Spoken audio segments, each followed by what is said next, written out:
¿Cómo te va? Así es, estamos en el Mercado Central para mostrar un poco el testimonio de la gente. ¿Qué viene a comprar? ¿Cuáles son los precios? Ahora estamos en una carnicería y vamos a hablar con Elías para que nos cuente cómo están los precios ahora y cómo estaban hace un mes, a 30 días desde que asumió Javier Milei como presidente de la Nación. Lo que él me comentaba recién es que cuanto más aumentan los precios en todos los lugares, más gente viene al Mercado Central a comprar, por supuesto, para todo el grupo familiar o entre amigos. Esto es así, Elías. ¿Cómo estás? Buenos días. Hola, ¿cómo estás?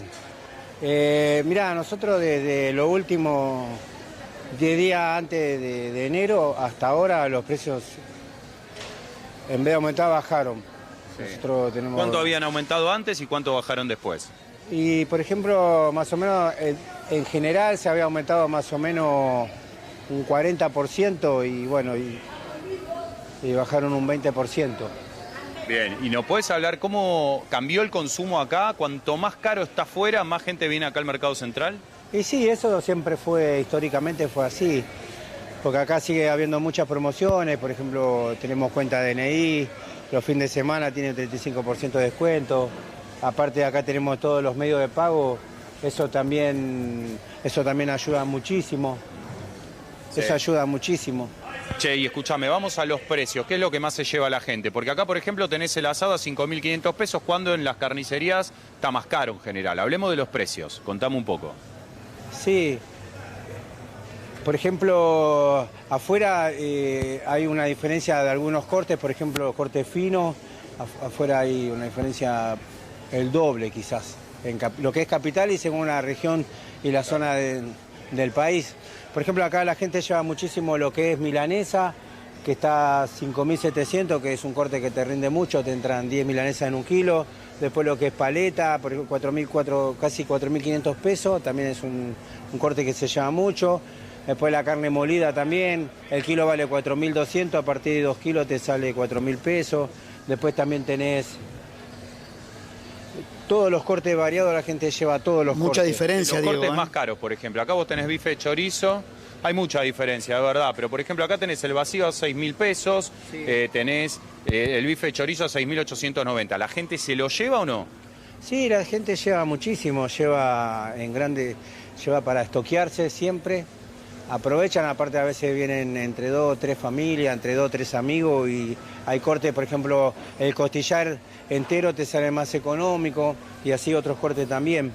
Claro, ¿cuánto está el costillar entero, el asado, digamos? Y entero te sale 5.400. ¿Y cuánto trae el costillar entero? Para saber más o menos cuánto te ahorras, porque acá el asado está 5.500. Y bueno, trae 10 kilos, te ahorras 1.000 pesos, claro, en un costillar entero.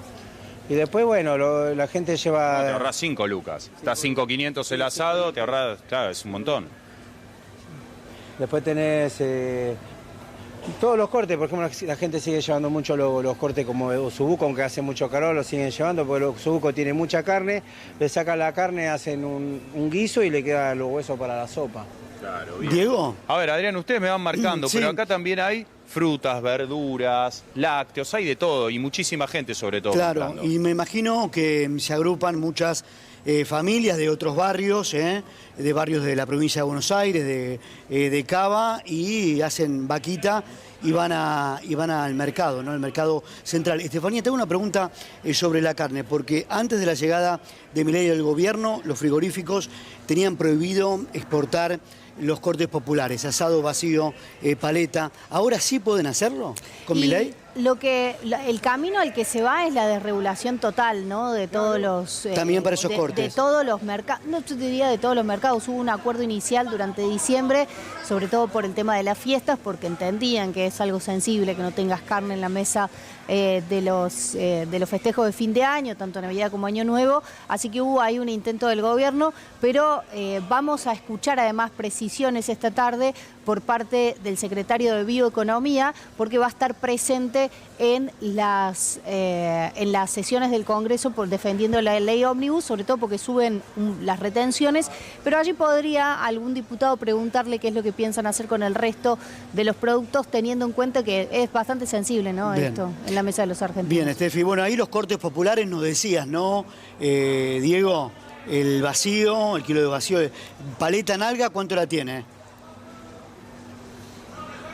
Mirá, la tapa de nalga acá la tenés a 5.500 pesos. La paleta, 4.490 kilos. Y después tenés, vamos a preguntarle directamente a Elías, ¿no? Los cortes más baratos, por ejemplo, el espinazo, 1.500 pesos el kilo y la falda, 2.100. ¿Para qué se usa?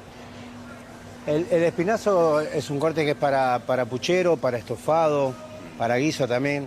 Después tenés la falda, que es la falda parrillera, que es la famosa falda del albañil, ¿viste? El asado del albañil, de la gente que trabaja en las obras, los que se van a pescar. ¿Qué es? Es ese hueso que tenés ahí, Sí, digamos. hueso Es como el asado. Sí, es la punta del asado. Claro. Y después vos remarcabas la tapa de nalga, que es un corte, es el mejor corte que inventó el carnicero. Te lo digo porque soy maestro parrillero. Sí.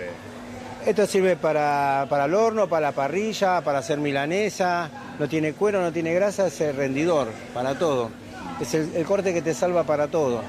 Bien, ahí después la carne picada me dijiste 4.200 pesos el kilo. Y si te llevas de a 2 kilos, por supuesto, vale 4.000 pesos y ahí es donde se ahorra la gente. Bueno, y hoy tiene la oferta del día, por ejemplo, de 1 kilo de falda a 2.100 pesos. Bien, ahí entonces tenemos todos los precios. Yo me pongo a pensar también, Diego, y lo hablábamos recién con Estefanía y con Marcos, todo aumentó en la era de Milei, en este primer mes de gobierno, y lo que menos aumentaron fueron los salarios. Ahí hay que hacer hincapié una y otra vez. Vamos a hablar con Andrés Aciaín, que él es economista. Andrés, ¿cómo te va? Te saluda Adrián Salonia. ¿Cómo te va? Hola, ¿qué tal? Buen día, ¿cómo están? Bueno, a ver, empiezo por lo que recién decía. Todo aumentó, ¿no? Una desregulación total de la economía en la era de Javier Milei, y los salarios no aumentó, no hubo un solo incremento en ningún salario.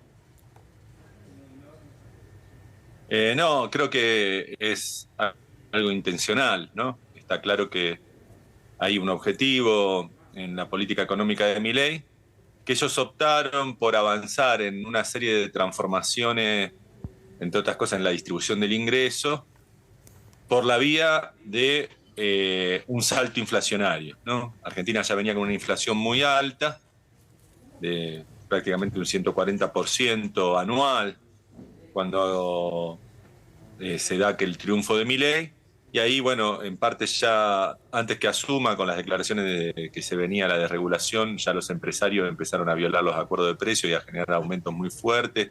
Aparte estaba la idea de que por ahí se iba a dolarizar y se preveía antes una fuerte devaluación, que finalmente la hubo, pero bueno, no fue una espiral tipo hiper, sino una devaluación fuerte, no más, digamos, casi el 100%.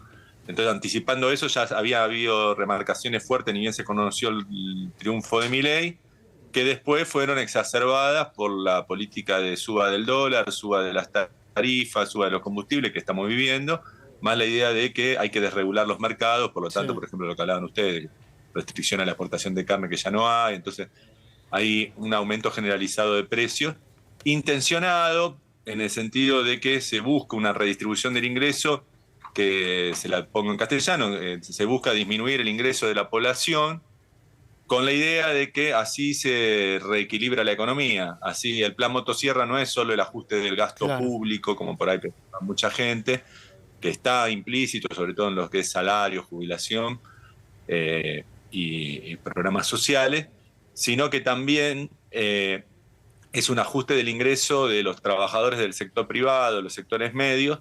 ¿Por qué? Porque la idea del plan de gobierno es que achicando los ingresos, vos consumís menos, tenés menos capacidad de ahorro, entonces comprás menos dólares para ahorrar, no te podés ir de vacaciones al exterior, entonces no gastás dólares. Andrés, como menos se importa.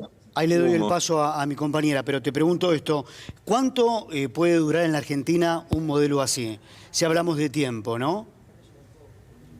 Mirá, yo creo que Milei lo piensa como una transición de generar un piso salarial más bajo y de ingreso de la población más bajo, con la idea, digamos, de que, bueno, es una idea compartida con nuestras élites, que el consumo masivo popular complejiza equilibrios económicos, entonces la solución de ello pasa no por ajustar y redistribuir los ingresos de los grandes que más tienen, sino por achicar el consumo de las mayorías para que las minorías disfruten de las cuentas públicas equilibradas, de un acceso al mercado de cambio con menos restricciones, que son los dólares que vos no tenés, son las obras públicas que no tenés, son la jubilación que no tenés, del otro lado del mostrador, ¿no? Pero bueno, esta es una transición que también va acompañada de una idea de licuar los ahorros de la población.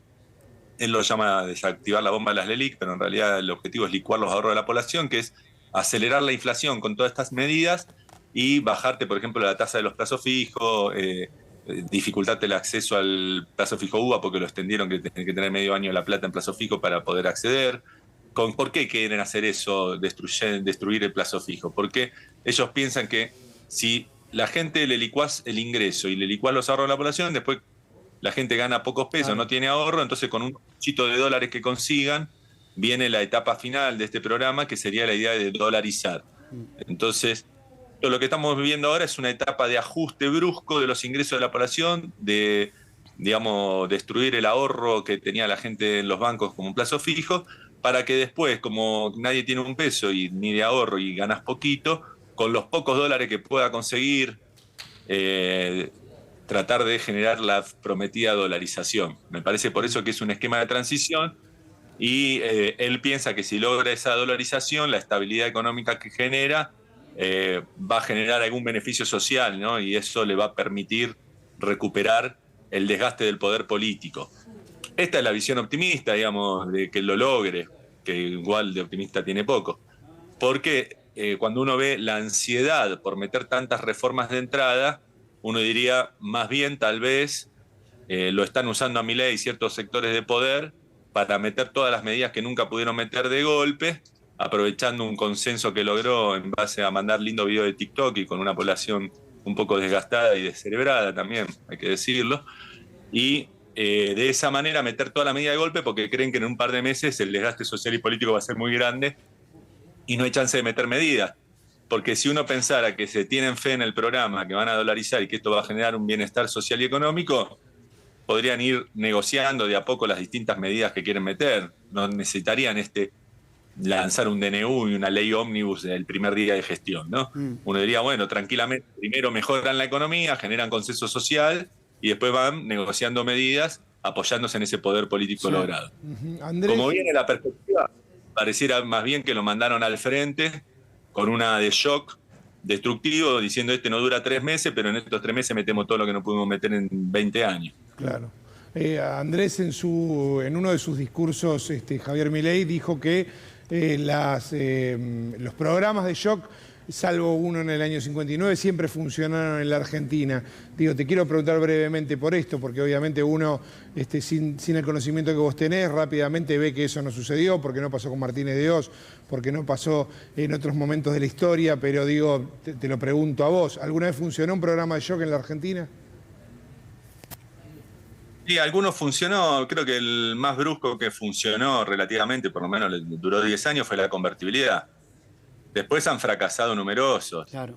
Porque, por ejemplo, desde que voltearon a Perón, hicieron ahí, si te quiero ir a la historia, si querés, ahí hubo todos planes de estabilización, desde el 55 hasta el último que fue en pleno gobierno peronista, el Rodrigazo, que eran muy parecidos a los de ahora, todos esos planes de estabilización. Asumía un gobierno militar, devaluaba, liberaba las tarifas y el precio de los combustibles, generaba un ajuste del gasto público y los salarios. Lo que está haciendo Milei es más viejo. Hay un libro de Aldo Ferrer, que debe tener medio siglo, que se llama Los planes de estabilización de la Argentina, que describe tal cual lo que está haciendo Milei. Sí. Por eso decir que no es nada novedoso.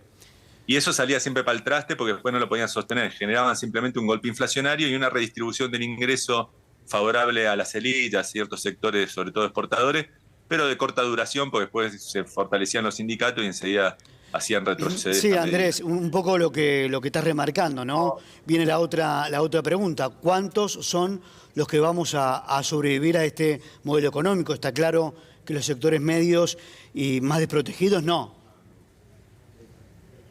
Mira, o sea, mi perspectiva es que por ahora es un plan de ajuste ortodoxo, de los clásicos, de los tantos que hubo.